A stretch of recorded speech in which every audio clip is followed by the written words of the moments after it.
Hello, you wonderful people, and welcome to another episode of Untitled Reviews. This being a show where I talk about TV shows that are dramas. For today's episode, I'm going to talk about Shōgun, Season 1, Episode 9. Great episode. A lot of really interesting things went down in this episode, so let's break it down. The penultimate episode of the series. Obviously, we got that opening 14 years ago about when Mariko tried to escape. Apparently, it was like the third time she had escaped from everything. Obviously, she's already pregnant with her son. And it's interesting because this is like the first time she ends up meeting Martine. So it's interesting how, it makes sense why religion is so fundamental to her and why it's so important to her, especially like the Christian faith, because she was that's when faith tends to find you. That's supposed to be the thing. I'm not much of a religious person, but that's the thing of like when you're at your lowest and when you feel the most hopeless, it gives you something to latch on to, gives you something to hold on. And I guess like it was kind of meant to be that stopgap between like, all right, me wanting death, and maybe that's like the only thing that kept her going every year, waiting until she was finally able to get that. Like maybe that's what it also represented for her. But knowing like that her and Martine go that far back, we knew they had history. Did not know it was 14 years of history, and obviously, well, they kind of already set it up. I guess I just never correlated in my head that her circumstances tied in with Martine bringing God and everything to her. It would have never correlated in my head. So either way, we find ourselves back in Osaka. Yabushige does not like being here. He hates the city just because of everything it represents, because it's just his impending death potentially. Obviously, they're trying to find out what Mariko's here to do, but she's like, don't worry, your business is your business. I'm here for other business, and let's kind of leave it at that. So it ends up being this situation where I even love there's even this line from Yabushige when he was talking to, she was translating for John, and he was like, did you actually translate properly? And she's like, yes, I did. Which is so, I just thought that was an interesting little line of dialogue. But when it's all said and done, Yabushige is teaching John how to properly bow and everything, and it's like they end up running into Kiyama, who does speak, I was about to say English, Portuguese. Understandable, he's one of the Christian lords, so it makes sense why he would. Obviously, he's heavily influenced, and I love him and John have that back and forth about what's actually more important to you, your faith or your fortune and stuff like that, because he is someone that values fortune over religion and stuff like that. But that was an interesting exchange between them, because obviously he kind of represents everything John's against, because it's like, yeah, you're siding with the Portuguese, so you're everything I'm against it. Even if it weren't just the current circumstances being what they are, I would not side with you. I don't like you because you sided with the Portuguese. Because he had made this whole point about there have been plenty of pirates here, you guys were just here too late, which John's still saying, I'm not a fucking pirate. Why do everyone keep saying that? You really are. Let's not mince words, but I guess it's you might as well double down, because maybe John believes his own bullshit and doesn't see himself as a pirate, when in actuality you are a pirate. But it's just I guess by admitting it, you kind of people thinking you're a pirate and you admitting it are still two different things, I guess. But either way, Yabushige and John present themselves in front of Ishido, who is not buying into their BS about them coming there to serve him. And it's like, no, my lord. I was always I didn't know it was basically helping Toranaga escape it back in episode 3 or whatever. I didn't know I was a part of that whole situation. It's as I tried to explain to Jozen, who got blown to bits. It's yeah, because you led my people into a trap. It's nah. I'm with you all the way. And oh my god, look at the prized possession that is the Anjin. The fact is he knows how to fare the sea and stuff like that. He's a great asset to you. But Ishido's no, I'm not buying that. And so steps up next, it's Mariko. This is the first time her and Ochiba have seen each other in a very, very, very long time. As they kind of put it, since they were girls. They were a little older when they went their separate ways, but once again, that was 16 years ago was the last time they saw each other. So now it is a situation of they have come face to face. Because my biggest question is, what is Mariko here for? What was her mission? Because my thought was is she here to kill Ishido? Is she here to kill Ochiba? But I'm what would be the purpose of that? Because the whole point of Crimson Sky would be no, we need to kill everyone here in one fell swoop. But that's not happening, so that's why I was kind of unsure. So I'm like, what is Mariko's position in all of this? So she basically presents herself to Ishido and Ochiba, and it's basically like, yeah, I'm here to pick up Toranaga's wife, and the lady, was it Ki, or is Kiku the lady of the lady of the night? Oh man, I can't remember the older lady's name. It's something with a K. I think Kiku was the other lady, but either way, Lady Shizu and her son, and it's like, right, I'm going to return with them to my lord. I just want to present myself. My lord, is still mourning, the loss of his son, which there was that, like, Ishido saying the shitty thing. I was like, well, he's got others. And it's like, all right. But it's like, yeah, I'm going to leave. It's like, no, I prefer you stay. She's like, no, my lord asked me to leave, so I'm going to leave. And he's like, no, you're going to do what I tell you to. And I love that she was like, no, you are going to let me finish saying what I need to say. And it turns out that's what this was all about. As John puts it, to prove that a blade is sharp, you have to walk into it. So it's kind of effed up and sad. And obviously, once again, this all correlates with her in so many folds. One, like, doing this is her way to get revenge against everyone that has kind of like driven her life this decade and a half of like being just drowning in the disgrace because of her family situation, because of her father, and yada yada yada. But it's also meant to serve her lord, but it also at the same time gives her the death that she's always wanted. And if she's able to do extra something for her lord, it is a situation of my death will have meaning, which is the point. John was kind of like, no, death is death. There's life and there's death, and then death is permanent. But she says, yes, but everything, like, there is meaning in everything, because he looks at, like, death is just kind of like this thing that happens and it's pointless. But for her, it's like, my death can mean something in the long run, because Ochiba is the one who kind of breaks it down of like Mariko's decision to, we'll get to that because I'm getting way ahead of myself, but she's trying to force Ishido's hand, because it's like, right, by her leaving, it makes everyone else here be like, wait, are we actually held captive? We want to leave. Because Ishido's kind of created the illusion. He's keeping Kiyama and Ono here by like holding their families hostage as well, but to everyone else that's here, like, everyone else here thinks like, oh, we're staying here. They believe the BS of, oh, I'm keeping you safe by locking down the castle, not realizing they are hostages. But the moment Mariko does this, it proves like, wait, we can leave, right? Because he's trying to present like, no, this isn't a jail or anything. People can leave whenever they want to. That's not the case at all. So that's how he's able to kind of reign control of the regents the way he wants to, and able to kind of keep a stranglehold over everything and keep power. So, but obviously, like, John figured what she was doing. Even Yabushige is like, right, tell the Lord, like, tell me what Toranaga has planned. I can help. It's also like, why would she tell you out of anybody, Toranaga? Out of anybody, Yabushige, because you can't be trusted. Toranaga's known since the beginning because you've been a weasel the entire show constantly, no allegiances to anyone but your own self-interest, so why would she confide in you about anything? But she was making John promise that no matter what happens, that he won't interfere. So when the next day comes and she's leaving, and it's like John and Yabushige are just watching on the sidelines, it's like, dude, what's going to happen? It's like she's going to just leave, and the guy won't let her leave without a permit. It's like, and I love just that line of, please kill him, and just like walks away, and the guy just like slashes through the two people, and then it turns into a bloodbath because people on her side are fighting people on that side, and it comes down to it that everyone gets wiped out and she's the only one standing. One of the people brings her a naginata, and she's like, I will fight my way out. It's too many people for her to take on her own, because they can't do anything, because Kiyama's not the one in control here, Ishido is.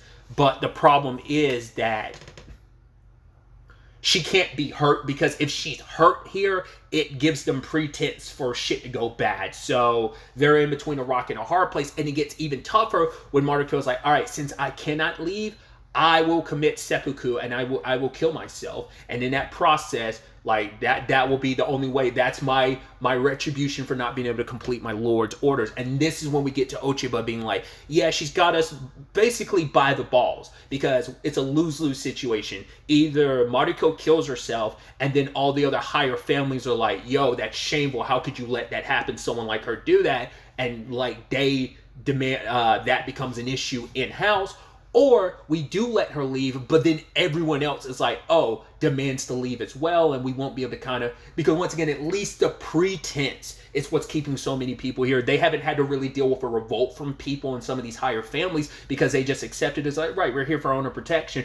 They feel the essence of this is a jail, but they're not thinking about it. Once again, Kiyama's people and Ono's people are the only ones who really know what's going on. Everyone else is here thinking like, oh, like we're here to be saved and protected, but it's like, nah, once again, it's all complete and utter horseshit. So it's kind of a lose-lose situation. And Ochiba's the only one amongst them who believes that Mariko will actually do it, because she knows like Mariko wants death, and she knows that this is like, either way, she kind of gets what she wants. And Psyche is kind of thinking like, oh, like, aren't you kind of like, he was kind of being very dismissive and kind of saying like, aren't you like overestimating this? Like, is this really that big of a deal? And then Ochiba kind of gives him a stare, and he kind of like falls in line. But still, it is sad to know that Toranaga set this all in motion, but also it's because it's like, right, you're playing the role that you were meant to. Your father spared your life just for all these years later for you to once again get your revenge, but also get what you want, which is death, you know?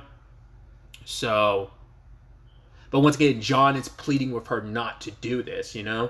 Because he's just like, right, if you're not going to do it for good sense, you're not going to do it for God. He's like, then please live for me. But she can't. She has to see this through, you know?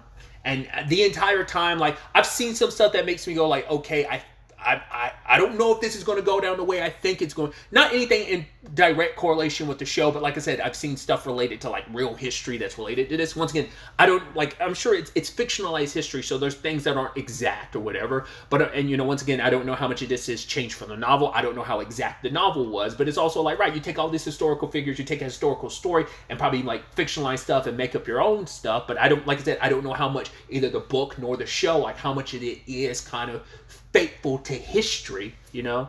I'm like, you know, because I don't even know like how faithful this is to the book, and once again, don't even know how faithful the book is to history. So that there's all of that. So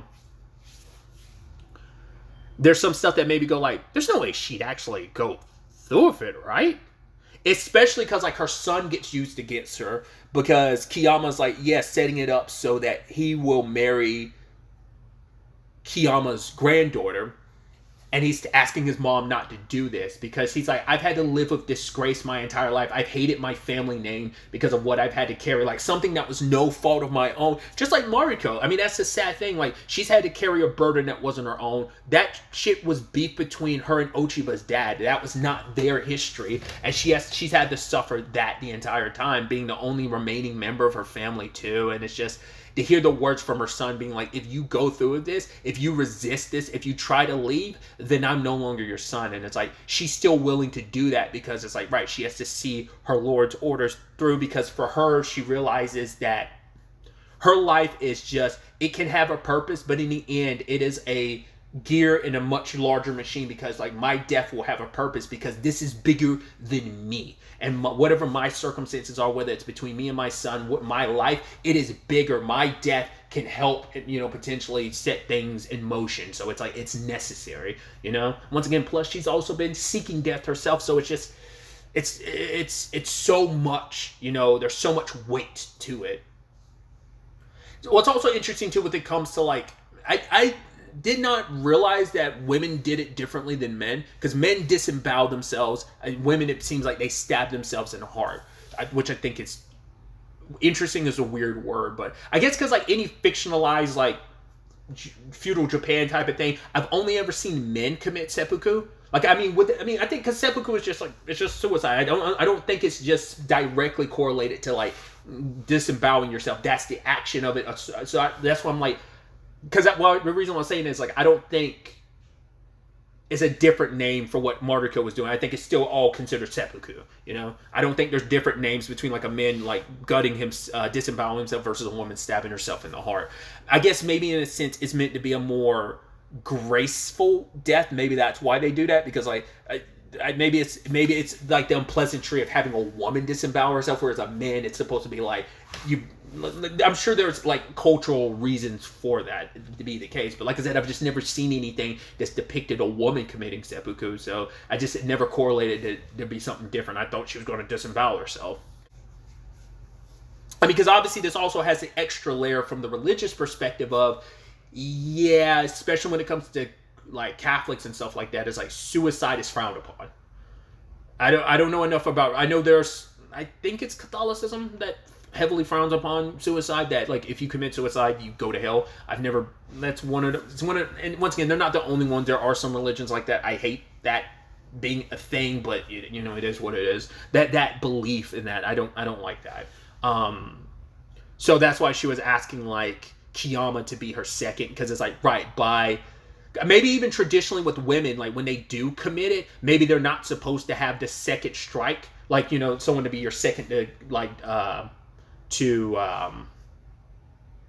decapitate you. Maybe it still applies there, but maybe it's also a situation of, because that way it also prevents it from just being suicide, and obviously what that would mean for her religiously, like, oh, she'd be condemning herself to hell. So, but Kiyama didn't show up. I'm assuming Ishido like forbade him from actually going, because it's like, yeah, like they probably thought as long as she didn't have a second there, anyone to do the second, she would never go through with it. Maybe that was also the thought process. So I'd actually skipped over it too. I mean, I need to circle back because there's also the conversation she had with Ochiba, because she, like, the heir wanted to see the Anjin, but it was an excuse to also get a translator there, Mariko, just so that Ochiba could be there. Because I think Ochiba was hoping, like, by talking to Mariko and kind of bringing up their past, she could stop Mariko from doing this. So, like, maybe finding a third way around this. But Mariko was dead set on continuing things down this path of, like, I'll see this through. And obviously talking a little bit about, you know, what Mariko meant to her. It's like, we were like sisters. Our fathers were enemies, but at least we had each other. Like, you meant the world to me. And then, like, when I turned around, you were gone, and the person I heard about who you became, and now I see who that person is in front of me. But there was also this line which I thought was so interesting. It was once again kind of about that conversation about death. And Mariko says, like, a flower is only a flower when it falls, because there was that whole conversation about, like, the poem she made about, like, a leafless branching spring or something like that, which I love. Yabushigo is like, that's such a stupid line, you know, because who talks about, like, a leafless branching spring or something like that? But my interpretation of a flower is only a flower when it falls kind of correlates to the life and death conversation of life only has meaning because death exists. It is a thing because, like, life can have a meaning and exist because there is an end to it. And it's like there being an end, like death is what gives a life a meaning, you know? And so I think, like, all right, once a flower falls and dies, but it was just like, it proves its existence as a flower. That was my interpretation of it. I don't know if, like, that's how I read that line of flower is only a flower when it falls. That was my understanding, but maybe I'm completely misinterpreting. But it did seem like it is just a conversation of things only have meaning when they end, because that's when the meaning of its existence comes into play. Like I said, not unless someone else got a different interpretation, do let me know. That was mine, but maybe I'm completely off the mark. But yeah, like I said, but going back to what I was saying before, I think they were hoping that if Mariko didn't have a second, they knew that she would be less likely to do it, I think would be the point, you know? And she was still going to go through with it. So John, knowing how much this meant to her, and he's like, right, I've already kind of stared down the face of hell, so I think for him it's like, I'm probably going to hell for, like, helping assist killing a woman, but it's also like, basically it's like, ease your mind, it's okay. She ended up like, even had that moment with Martine beforehand where she, like, confessed, but she was like, I'm too sinful to even begin confessing anything, you know? So it's like bringing that all full circle too. And despite everything, John loves her and cares about her, but it's like, I will do this because I care about you and I know how much this means to you. I was just on the edge of my seat. I was like, I was like, there's no way they're going to do it, but I actually don't know. And she was ready, and I was like, what's going to happen? It was like, is something going to happen? And then Ishido shows up and gave her permit. And then the other's like, oh, can we leave? And they're like, yes, you can leave. This is no jail. Like, that's stupid to think you can't. And it's like, so you're saving face. But her dropping the knife afterwards, and even John being like, oh, dear God, thank you. But I'm, like, so curious if things had gone on a second longer. yeah, she could have done it, but as you can tell, she was still hesitant, because even with the notion of like death doesn't come easy. It's not an easy thing to be like, yeah, I'm willing to die. It's still a rough thing. You know, some are willing to sacrifice themselves faster and more than others, which I think it speaks volumes that despite Mariko wanting death, I think there was a bit of her that what John said did get to her, that she did want to live, not only for John's sake, but also her son's sake too. So it all kind of worked out. I'm like, there's no way Ishido's just gonna let this shit fly, especially because now people are asking to leave, especially because he already was like, got word to Yabushige. It's like, yeah, Ishido's willing to listen to you, but you got to do something first. I'm like, fuck. And he was like, here we go. Yabushige being the weasel he's continued to be, he's like constantly flip-flopper. And I'm like, what is he asking you to do? And part of me was like, he's not going to ask you to kill like John or something. Like, what is he going to ask you to do? And so later on, John and Mariko get together. Who knows? Like, I mean, aside from some kissing, what else they did? But it's just kind of like puts things in perspective for you of like, yeah, like they were so close, like they're not, you know, seeing that through together, you know. Especially because John, he was like, right, we're finally together again for a long time, because they've been kind of at odds and not really on the same page, and now it's just kind of like. Because she would even saying, like, because she was even asking him, let me see this through. If anything that happened between us, like all that we've been through, if it meant anything to you, then please let me see this through and just let whatever happens happen. And ultimately, like, he was about to. He was willing to kind of participate in it, sadly. But like I said, I think there was love in that decision as well. Like, I care so deeply about you. I will see through this because, like I said, I care about you and I know how much this means to you and what it means to you.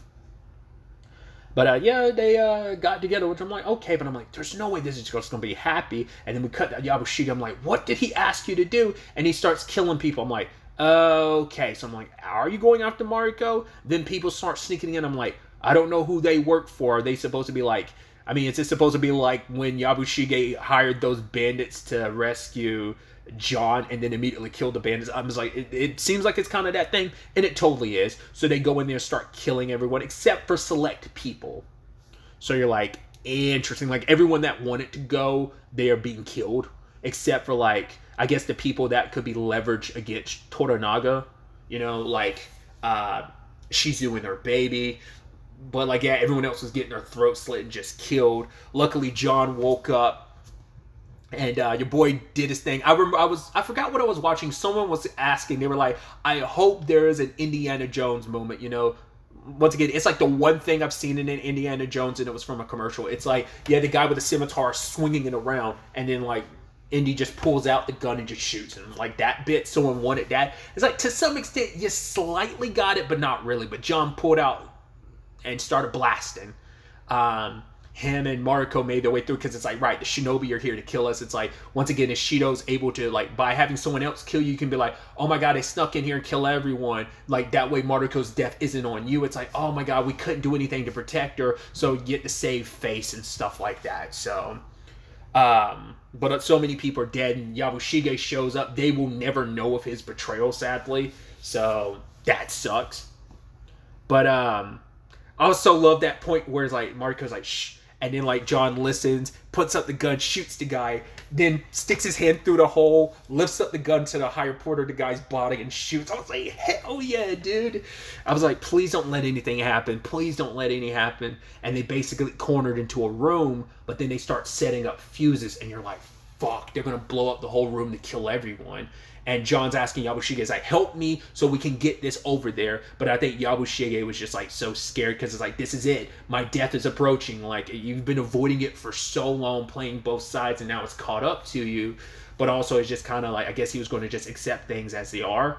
But Mariko was kind of like, no, just let it be. And she stands in front of the door, because it's like, if my death can still serve the purpose it was supposed to kind of give Toranaga the excuse he needs in all of this, they kind of, you know, my death can, like, help, like, alleviate this, absorb the explosion. And midway through her talking, the door explodes. So, is she dead? She was at the, like, brunt of the explosion. Luckily, there's a door, but who knows how much of that explosion got absorbed. So, like I said, there's some stuff that I've seen, like, I haven't deep dived, like I said, into the history of things, so I don't know, like, whether that what I've seen online guarantees that Mariko like survives this situation anyway. Once again, it's fictionalized history too, so you can kind of do what you want. So I don't know. It'd be tragic as hell and sad as shit that like they finally kind of were together again after everything. She survived like not having to kill herself just for them to get together just to lose her this way. It's like that can't be the end, can it? Who knows? It's interesting because it was actually kind of, to some extent, I guess that because this episode's called Crimson Sky, so I guess it's almost like Ishido's version of Crimson Sky kind of got activated. So, what the next episode has in store for us, I have no idea how this is all going to play out. I have no idea how this is all going to end. Once again, the next episode is the series finale. Seems like finale because this is based on a book. I'm assuming this is telling all of the book's story. I don't think there's anything really being left out. They could probably, once again, history as well as just good writers could continue this story like if they want to, but it seems like this is intended to be a one and done despite, and I brought this up last episode, how much people are like, are we going to get a season 2? It's like, no, this is telling the story it needs to tell by adapting the book, so it probably will not go beyond that.